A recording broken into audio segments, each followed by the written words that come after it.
जब पपी उठा और उसने खुद को जंगल में अकेला पाया, उसे कुछ भी याद नहीं था वो कौन है, कहाँ है। उसका सर बहुत ज़्यादा दर्द कर रहा था और उसके मन में था एक ही सवाल, मम्मा कहाँ है। जंगल में बहुत ही अंधेरा था, बहुत ठंड थी और पपी बहुत ज़्यादा डरा हुआ था। अचानक से वो बड़े कुत्तों में टकरा जाता है। पपी उनसे जानना चाहता था, तुम कौन हो, क्या तुम मेरी मम्मा हो। उन बड़े कुत्तों में से एक पपी को सूंघता है और बिना उसे कुछ किए ही वापस लौट जाता है। मम्मा मेरे लिए रुको, मम्मा कहते हुए पपी उस कुत्ते के पीछे दौड़ना शुरू कर देता है।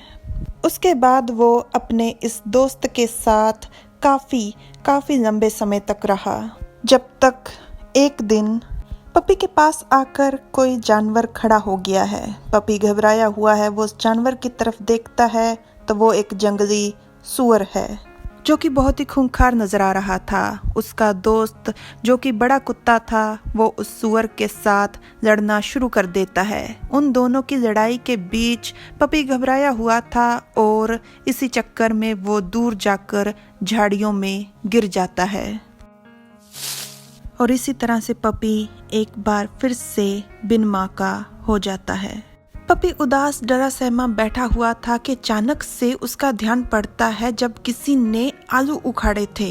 वो इस चीज को समझ ही नहीं पा रहा था कि ये सब क्या है, और ये काम किया था पापा ने, जिनकी कमीज पर साफ तौर पर इनकार लिखा है और वो मुंह से कहते हैं आलू।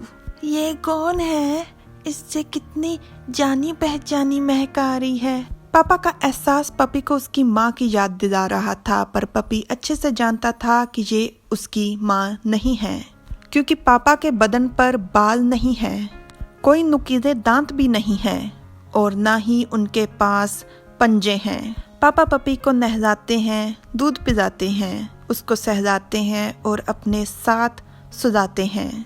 वो बिल्कुल भी पपी की माँ जैसे नहीं है, पर पपी को उनके साथ रहना अच्छा लगता है। मम्मा मुझे बुला रही हैं, मुझे उनके पास जाना है। मेरे साथ मजाक मत करो, वो भेड़िए हैं, तुम बिल्कुल भी उनके जैसे नहीं हो। जल्दी से नीचे उतर आओ, चलो घर चलते हैं। तुमने मेरी बात नहीं सुनी, नीचे उतरो। पापा की बात सुनने के बाद पपी बहुत ही ध्यान से अपने पंजों की तरफ देखता है तो उसे एहसास होता है कि वो पपी नहीं है, पोटैटो है। और जिसे वो अपनी मम्मा समझता है वो कोई बड़ा कुत्ता नहीं बल्कि भेड़िया है। पपी उदास डरा सहमा बैठा हुआ था कि अचानक से उसका ध्यान पड़ता है जब किसी ने आलू उखाड़े थे। वो इस चीज को समझ ही नहीं पा रहा था कि ये सब क्या है, और ये काम किया था पापा ने, जिनकी कमीज पर साफ तौर पर इनकार लिखा है और वो मुंह से कहते हैं आलू। ये कौन है, इससे कितनी जानी पहचानी महक आ रही है। पापा का एहसास पपी को उसकी माँ की याद दिला रहा था, पर पपी अच्छे से जानता था कि ये उसकी माँ नहीं है, क्योंकि पापा के बदन पर बाल नहीं है, कोई नुकीले दांत भी नहीं है और ना ही उनके पास पंजे हैं। पापा पपी को नहलाते हैं, दूध पिलाते हैं, उसको सहलाते हैं और अपने साथ सुलाते हैं। वो बिल्कुल भी पपी की माँ जैसे नहीं है, पर पपी को उनके साथ रहना अच्छा लगता है। मम्मा मुझे बुला रही हैं, मुझे उनके पास जाना है। मेरे साथ मजाक मत करो, वो भेड़िए हैं, तुम बिल्कुल भी उनके जैसे नहीं हो। जल्दी से नीचे उतर आओ, चलो घर चलते हैं। तुमने मेरी बात नहीं सुनी, नीचे उतरो।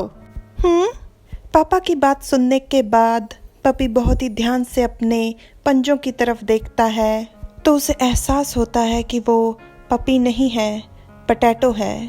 और जिसे वो अपनी मम्मा समझता है वो कोई बड़ा कुत्ता नहीं बल्कि भेड़िया है।